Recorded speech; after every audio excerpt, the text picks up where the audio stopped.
כשאתם מדמיינים מנהיג מלפני 2000 שנה, מה עובר לכם בראש? מנהיג, מה זה מנהיג? מנהיג זה בן אדם עם כריזמה. מישהו גדול, חזק, מישהו קשוח. אומץ, גבורה, חוסר פחד. אם הייתי נותנת לך את התמונה של שני אלה, היית אומר מנהיגים או לא מנהיגים? לא מנהיגים. לא המנהיג שלך.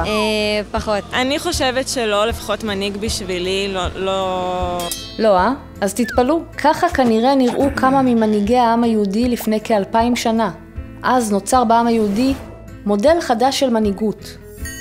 מנהיגות של חוכמה. כולנו יודעים שבתקופות עתיקות מדינות היו זקוקות למנהיגים כדי שידעו לשמור על הגבולות שלה. מנהיגים עם שריון ונשק. אבל אחרי חורבן בית המקדש, לעם היהודי לא הייתה מדינה, לא הייתה לו הנהגה מוסכמת והוא נפוץ לכל עבר.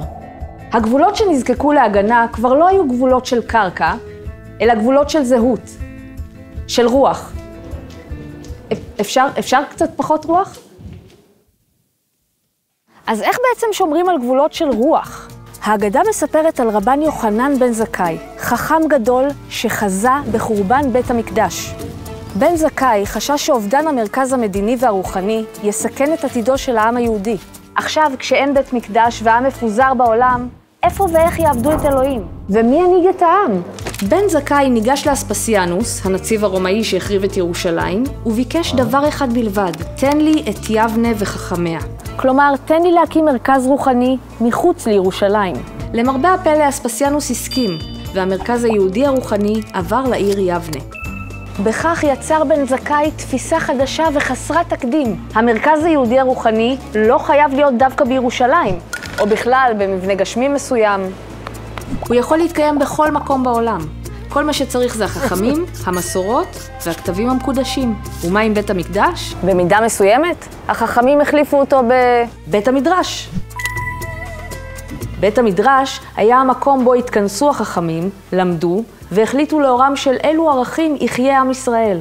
אותם חכמים המכונים חז"ל, חכמינו זכרם לברכה, עסקו ללא הרף בלימוד ובפרשנות של פסוקי התורה. חוכמתם הקנתה להם מעמד ציבורי גבוה, וראשיהם כיהנו במוסדות ההנהגה שנקראו הכנסת הגדולה, ומאוחר יותר, הסנהדרין. הסנהדרין היה למעשה המוסד המדיני והדתי העליון, בו שימשו החכמים כדיינים והכריעו בסוגיות שונות בחיי העם היהודי. זו בעצם הסיבה שאנשים שהנהיגו את העם מהמאה השלישית לפני הספירה עד המאה החמישית אחרי הספירה לא היו מצביעים דגולים או מלכים חזקים, הם היו חכמים. כשמנהיגי העם הם החכמים, הלימוד והחוכמה נהיים הערכים החשובים, וחשיבותם מחלחלת מטה אל כל שכבות העם. כך במשך מאות ואלפי שנים, ילדים יהודים רבים שאפו וחלמו להיות תלמידי חכמים. תדמית העם היהודי כעם הספר?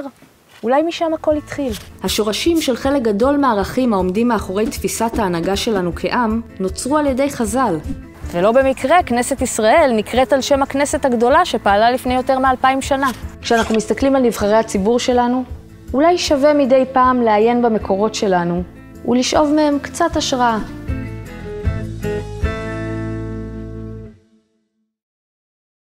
מנהיג טוב בעיניי זה מנהיג שיודע להקשיב למה שבעצם הקבוצה שהוא מוביל אותה. תכלס שיהיה אדם חכם, ושידע לאן הוא מוביל.